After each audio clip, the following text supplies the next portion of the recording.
मैं हूं कथावाचक और स्वागत है आपका कथालोक में।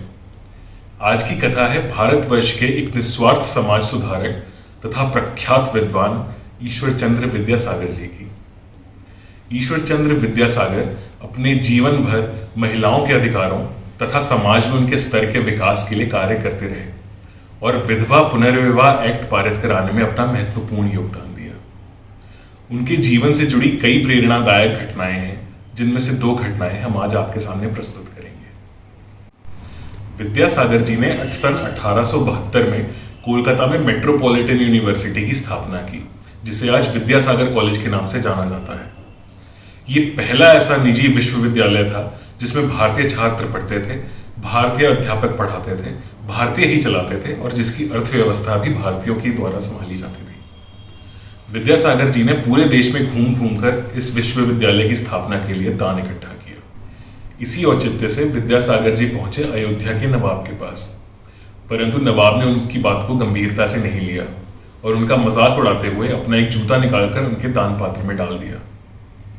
इस बात से विद्यासागर जी को अपमानित महसूस तो हुआ, परंतु उन्होंने कुछ कहा नहीं और वहां से चुपचाप चले गए। अगले दिन सुबह नवाब साहब को अपने महल के बाहर काफी शोरगुल सुनाई दिया, तो माजरा समझने के लिए वो बाहर गए। जैसे ही वो बाहर पहुंचे, उन्होंने देखा कि विद्यासागर जी ने उनके महल के बाहर डेरा लगा रखा है और उनके ही जूते की नीलामी कर रहे हैं, और जिसको खरीदने के लिए खूब भीड़ इकट्ठा हुई है।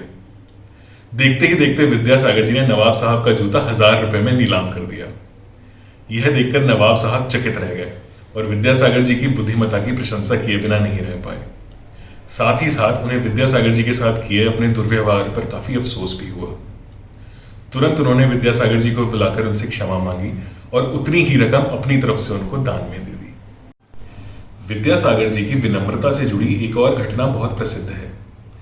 एक बार उन्हें एक संगोष्ठी के लिए मुख्य अतिथि के तौर पर आमंत्रित किया गया, जिसमें देश भर के राजनीतिज्ञ तथा अनेकों विद्वान सम्मिलित होने वाले थे।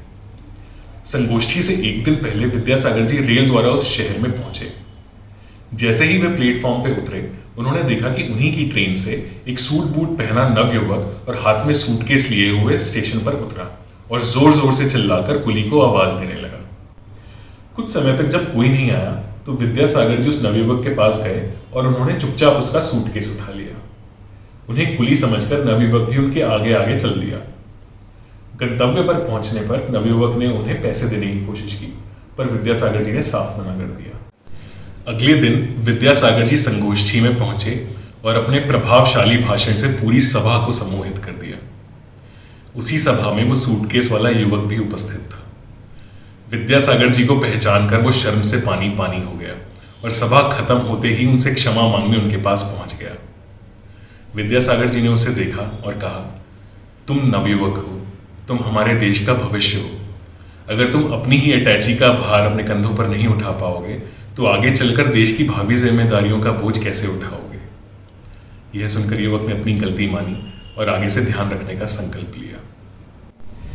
ऐसे ही विनम्र और प्रभावशाली व्यक्तित्व के मालिक थे ईश्वर चंद्र विद्यासागर जी, और आज भी पूरा देश उनके जीवन को सम्मान की नजरों से देखता है। तो ये थी आज की कथा। अगली कथा के साथ आपके सामने फिर उपस्थित होंगे।